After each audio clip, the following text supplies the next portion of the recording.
Good morning. Happy Saturday, guys.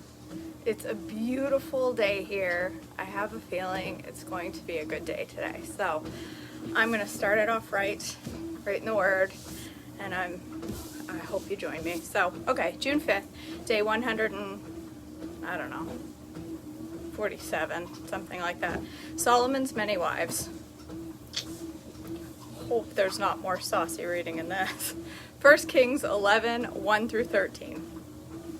Now King Solomon loved many foreign women. Besides Pharaoh's daughter, he married women from Moab, Ammon, Edom, Sidon, and from among the Hittites. The Lord had clearly instructed the people of Israel, "You must not marry them because they will turn your hearts to their gods." Yet Solomon insisted on loving them anyway. He had 700 wives of royal birth and 300 concubines, and in fact, they did turn his heart away from the Lord. In Solomon's old age, they turned his heart to worship other gods instead of being completely faithful to the Lord his God, as his father David had been. Solomon worshipped Ashtoreth, the goddess of the Sidonians, and Molech, the detestable god of the Ammonites. In this way, Solomon did what was evil in the Lord's sight. He refused to follow the Lord completely, as his father David had done. On the Mount of Olives, east of Jerusalem, he built a pagan shrine for Chemosh, the detestable god of Moab, and another for Molech, the detestable god of the Ammonites. Solomon built such shrines for all his foreign wives to use for burning incense and sacrificing to their gods. The Lord was very angry with Solomon, for his heart had turned away from the Lord, the God of Israel, who had appeared to him twice. He had warned Solomon specifically about worshiping other gods, but Solomon did not listen to the Lord's command.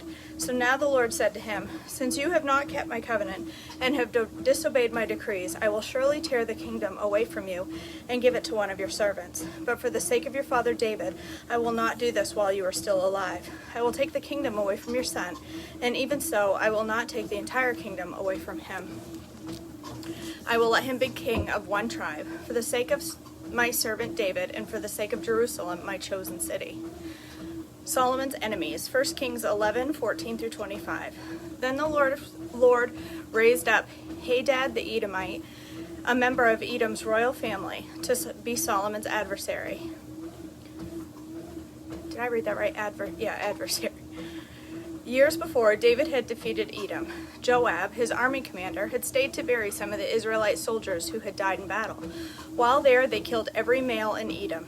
Joab and the army of Israel had stayed there for 6 months, killing them. But Hadad and a few of his father's royal officials escaped and headed for Egypt. Hadad was just a boy at the time. They set out from Midian and went to Paran, where others joined them. Then they traveled to Egypt and went to Pharaoh, who gave them a home, food, and some land.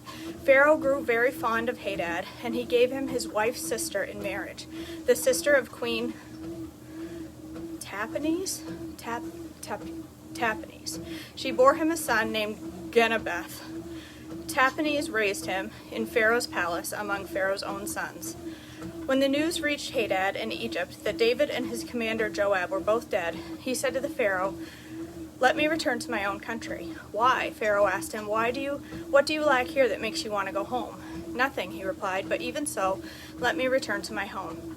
God also raised up Rezon, son of Eliada, as Solomon's adversary. Rezon had fled from his master, King Hadadezer of Zobah, and had become the leader of a gang of rebels. After David conquered Hadadezer, Rezon and his men fled to Damascus, where he became king. Rezon was Israel's bitter adversary for the rest of Solomon's reign, and he made trouble just as Hadad did.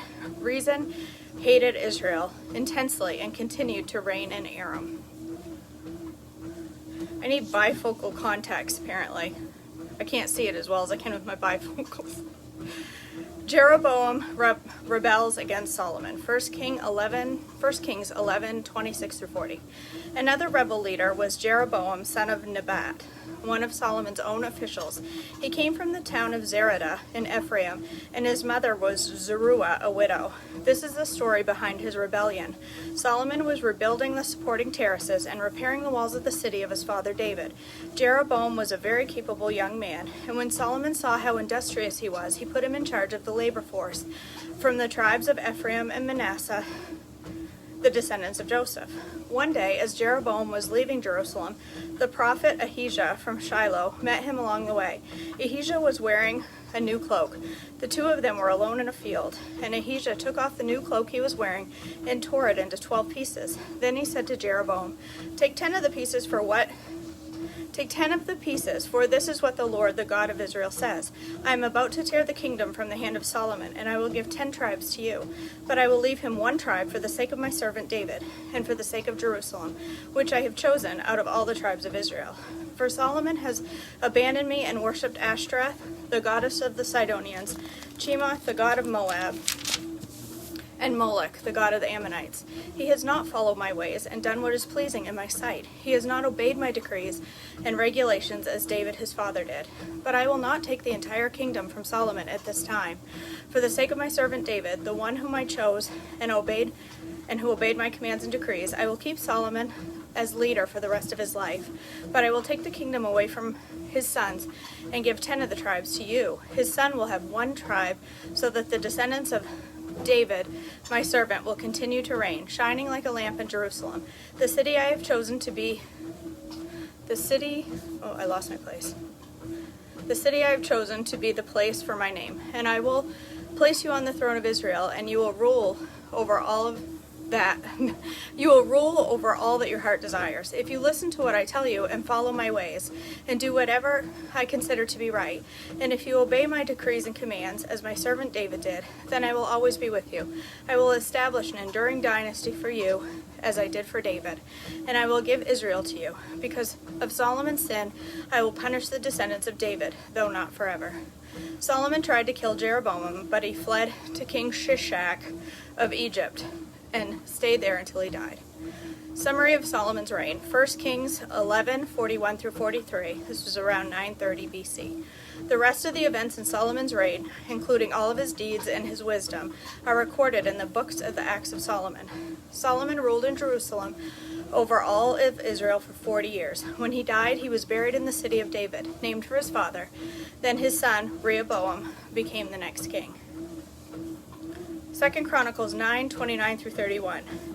The rest of the events of Solomon's reign, from beginning to end, are recorded in the record of Nathan the prophet, and the prophecy of Ahijah from Shiloh, and also in the visions of Iddo the seer, concerning Jeroboam son of Nebat. Solomon ruled in Jerusalem over all of Israel for 40 years. When he died, he was buried in the city of David, named for his father. Then his son Rehoboam became the next king. Ecclesiastes, there's just a note here that says Ecclesiastes may have been Solomon's last book, written near the end of his life. So now we're jumping into Ecclesiastes. Everything is meaningless. Ecclesiastes 1 through 11. These are the words of the teacher, King David's son, who ruled in Jerusalem. Everything is meaningless, says the teacher, completely meaningless.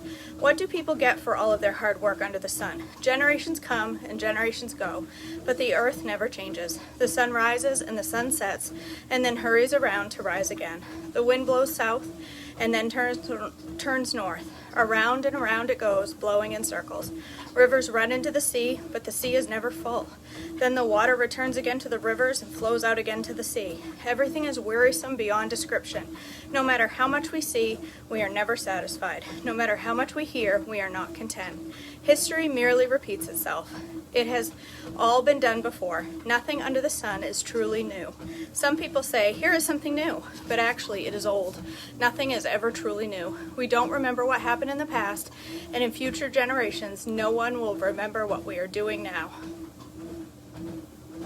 If that's not accurate, my goodness, that applies to current events, doesn't it?